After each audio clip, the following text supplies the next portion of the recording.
คลิปนี้จะมาสอนเข้าสู่ระบบของ XRTrade เนาะในกรณีที่ว่ามือใหม่สมัครเข้ามาแล้วเนาะลงทะเบียนแล้วบ่ฮู้ว่าจะไปเข้าสู่ระบบอยู่ใน2ทางใดเนาะสำหรับมื้อนี้จะมาแนะนำอยู่2ทางเนาะมีอยู่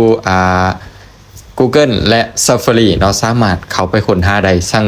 2ทางเนาะสามารถเข้าได้ทั้ง2ทางมื้อนี้ค่อยจะเข้าผ่าน Google ตัวนี้เนาะให้เฮากดเข้าไปเลย หลังจากที่กดเข้ามาแล้วมาพิมพ์ในส่งค้นหาเนาะพิมพ์ในส่งค้นหาคำว่า XRTrade เนาะพิมพ์คำว่า XRTrade หลังจากนั้นกดเซิร์ชค้นหาได้เลย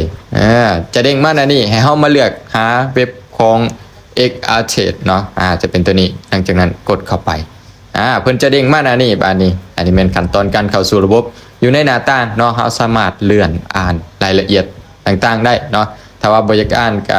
มากดเข้าบนเข้าสู่ระบบหรือว่าล็อกอินเนาะอยู่เป็นภาษาอังกฤษมันจะบอกว่าล็อกอินเนาะแล้วมาพิมพ์ Gmail ใส่ในช่องที่1ช่องที่1ให้พิมพ์ Gmail ตัวที่เฮาสมัครนั่นเนาะพิมพ์ Gmail กับรหัสใส่ในช่องที่2ช่องที่1เฮาพิมพ์ Gmail ของเฮาลงไปเนาะพิมพ์ให้ถูกต้องนำเด้อเนาะพิมพ์ให้ถูกต้องทุกตัวหลังจากที่พิมพ์แล้วก็กดคืนรายละเอียดนำเนาะถ้าพิมพ์บ่ถูกจะบ่สามารถเข้าได้เนาะหลังจากนั้นมาในช่องที่2ใส่รหัสผ่านตัวที่เฮาสร้างให้เลยเนาะใส่ให้ถูกต้องคือกันอีกตัวนี้ก็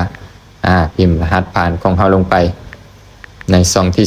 2หลังจากที่พิมพ์แล้วเฮามาเบิ่งไม้ติ๊กตัวนี้ถ้าว่าขึ้นสีเขียวแล้วเนาะถ้าขึ้นสีเขียวแบบนี้ให้กดเข้าสู่ระบบตัวนี้เลย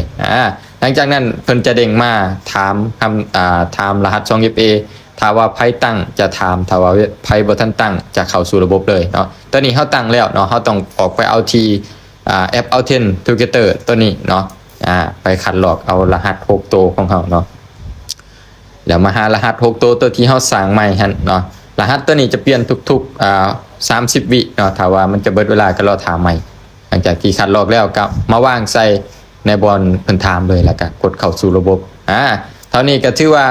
สำเร็จสำหรับการเข้าสู่ระบบเนาะแต่ยังอีกอัน2ทางหนึ่งก็คือการออกจากระบบตัวนี้สำคัญหลายเวลาที่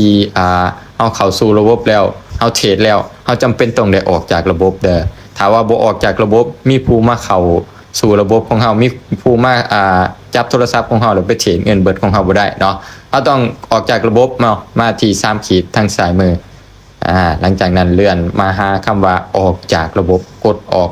ตกลง